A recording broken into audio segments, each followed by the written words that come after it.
والصلاة والسلام على سيد المرسلين وعلى آله وصحبه أجمعين. أعوذ بالله من الشيطان الرجيم. بسم الله الرحمن الرحيم. ولله على الناس حج البيت من استطاع إليه سبيلا. حضرات گرامی، بندہ کلمہ لا الہ الا اللہ محمد رسول اللہ پڑھتا ہے، اس کی حقیقت کا قائل ہوتا ہے، جو ایمان ہے اور اسلام کا پہلا رکن کلمہ ہے، اللہ کی عبادت کا اقرار، محمد صلی اللہ علیہ وسلم کو اللہ کا رسول ماننا، یہ پہلا رکن ہے۔ یہ رکن ایسا ہے جو انسان کے ساتھ ہمیشہ رہتا ہے، پوری زندگی مومنانہ، پوری زندگی ایمان اور اس کے تقاضے کے مطابق عمل۔ تو یہ کلمہ پڑھ لینے کے بعد انسان خود سے پابند ہو جاتا ہے، لیکن اس پابندی کے ساتھ ساتھ دنیا کے سارے کام انجام دیتا ہے۔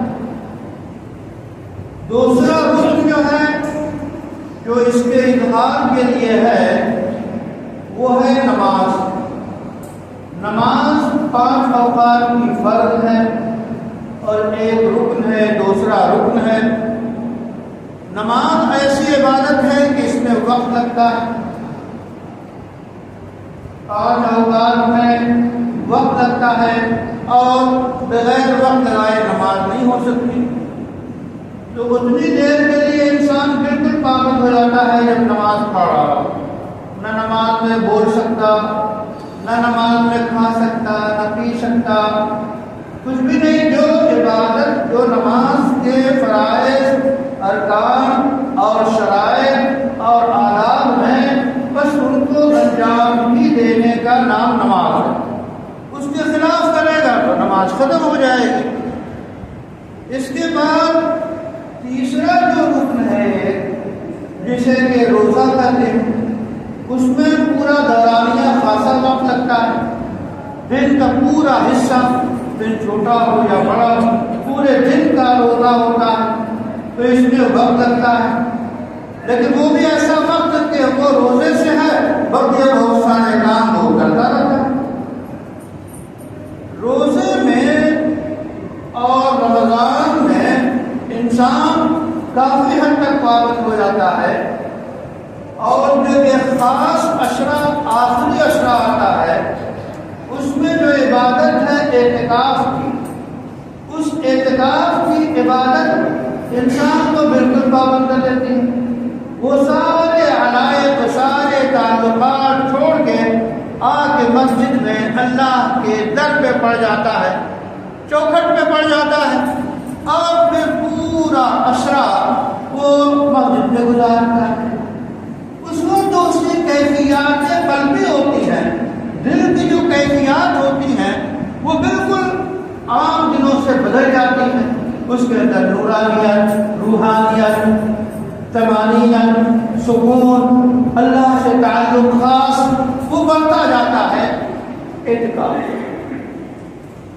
اس کی ایک علامت اور ہوتی ہے کہ اللہ کا حکم ہوتا ہے کہ جو تمہارے پاس مال ہے اس میں سے ایک خاص حصہ نکالو، جس کو زکوٰۃ کہتے ہیں۔ تو یہ زکوٰۃ بھی ایک رکن ہے۔ یہ 4 ارکان ہیں، 4 رکن ہیں۔ اس کے بعد جب عید کا چاند ہوتا ہے، خوشیاں مناتا ہے، تو اس کی جو کیفیات قلبی تھی رمضان میں، اس میں بدلاؤ آیا تھا، تبدیلی آئی تھی۔ اب وہ رفتگی کا وہ شکار ہونا شروع ہو جاتا ہے اور چاہتا ہے کہ اللہ کے گھر کا دیدار کرے، اللہ کے گھر کی زیارت کرے۔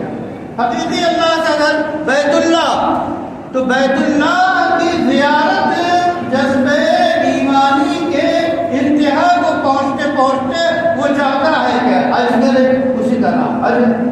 حج کے معنی ہے ارادے کے، حج کے معنی ہے قصد کے۔ تو حج یعنی ارادہ کرنا۔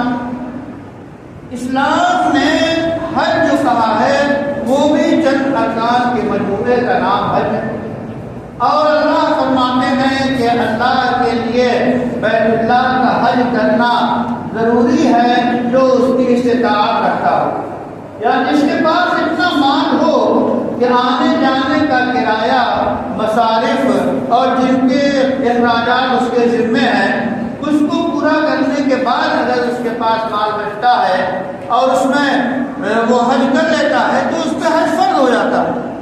حج کی فرضیت ایسے ہی ہے جیسے نماز فرض ہے، روزہ فرض ہے، ایسے حج فرض ہے۔ عام طور پہ حج فرض ہونے کے بعد جو ہے ٹالنے کا مزاج ہے، پھر کر لیں گے، کہا جاتا ہے کہ اطمینان ہو لے، بچیوں کی شادیاں ہو جائیں، بچوں کی شادی ہو جائے، ان سب سے فارغ ہو کے پھر حج کریں گے۔ یہ سوچ اور یہ انداز غلط ہے۔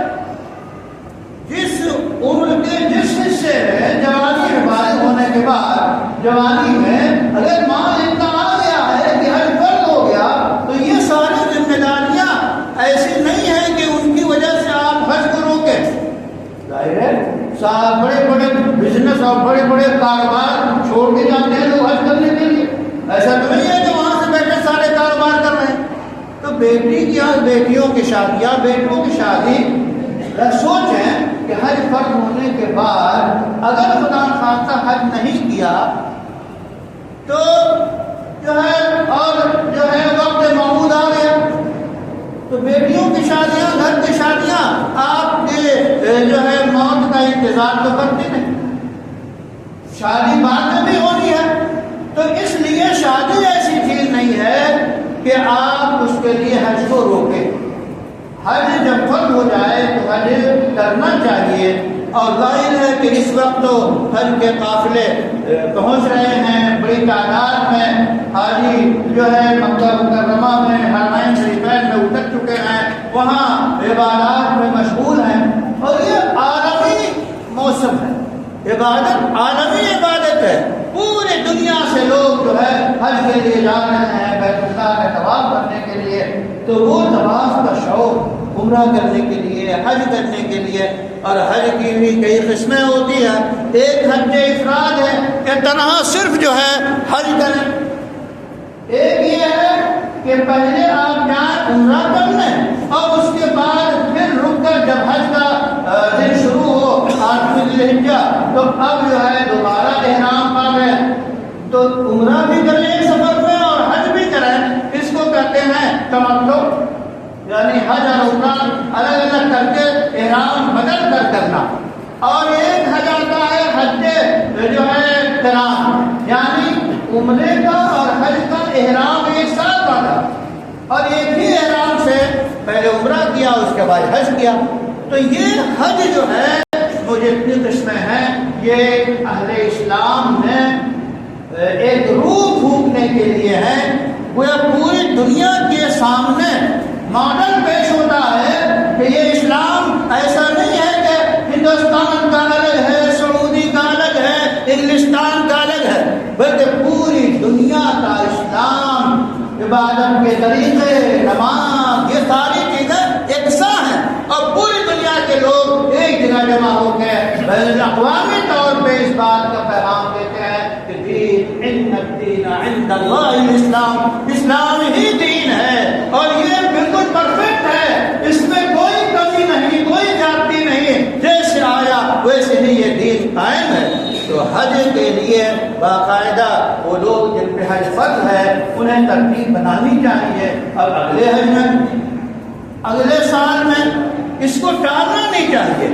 تو حج کے بے شمار جو ہے اس کا فلسفہ حج اور حج کی حکمتیں، حج کی جو فائدے، منافع للناس، بہت سارے فائدے ہیں لوگوں کے لیے حج میں، بہت سارے فائدے ہیں حج میں۔ اس بات سے حج میں ایک خاص جذبہ پیدا ہوتا ہے، بیت اللہ کی زیارت، ان مقامات، شعائر اسلام، مزدلفہ، منی، عرفات، رمی جمار، اور یہ سب کی زیارات، اور ان کا سیدنا ابراہیم کی یاد تازہ ہو، اور کس طرح اللہ کو تعمیر کیا، یہ ساری چیزیں حج میں یکجا ہو جاتی ہیں۔ اس واسطے حج ایک فریضہ ہے۔ تو یہ کل 5 ارکان ہیں، ان میں سے 8واں رکن جو ہے حج ہے۔ ہمیں چاہیے کہ ان لوگوں کے لیے دعائیں کریں جو حج پہ گئے ہوئے ہیں، عالم اسلام میں امن کی دعائیں کریں، اپنے ملک میں امن کے قیام کی دعائیں کریں۔